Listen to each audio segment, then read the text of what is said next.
To talk more about the situation in Syria, I'm joined from Washington by Dr. Randy Short, a member of the Dignity, Human Rights and Peace Organization. Welcome to the program, sir.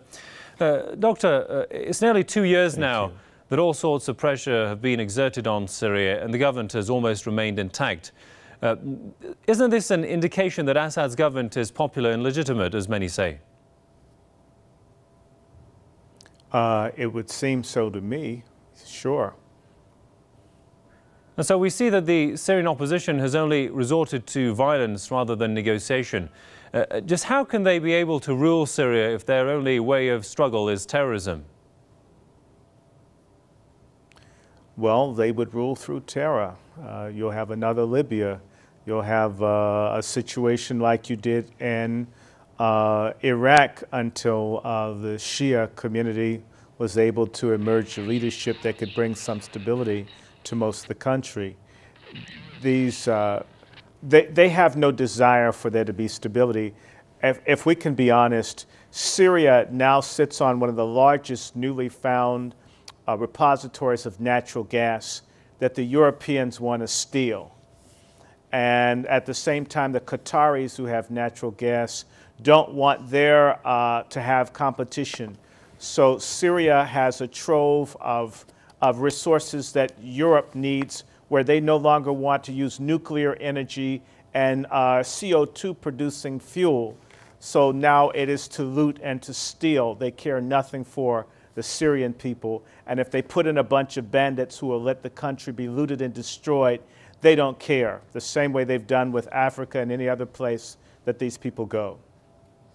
And with regards to Turkey and the recent escalation in violence that it's been exerting on Syria, just how imminent do you think a war would be between these two countries?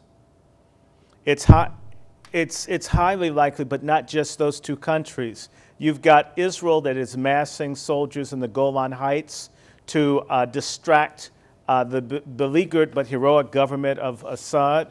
You have British and American soldiers in Jordan.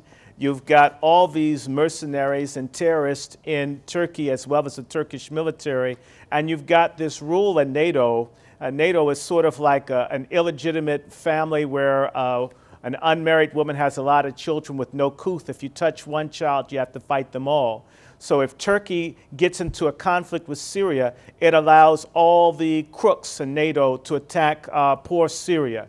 And there'll be an invasion from Jordan. The Israelis they also have a natural gas deal. They've got some natural gas off their coast in the Mediterranean. So all the people who want to steal the natural resources of Syria and destroy the government that would probably be better towards their people than any government that people seek to replace it with, they'll get rid of them, much like what happened with Libya. Indeed, and very briefly, Doctor, how likely would Russia and China then be involved in this, if NATO is involved? Actually, that would be the best thing in the world for the Russians and the Chinese to speak and act, and perhaps the other non-aligned nations say enough of this war and insanity. And we need to have this before the American election, when you consider that the front runner, Romney, who looks like Frankenstein with the screws removed and a facial, could be the next president, and he's basically in the pocket of rabid, war hawk Zionists who don't mind causing a third world war. Indeed. Well, on that note, we'll have to leave it there. Many thanks to Dr. Randy Short, member of Dignity, Human Rights and Peace Organization from Washington. Thanks for your time there, sir.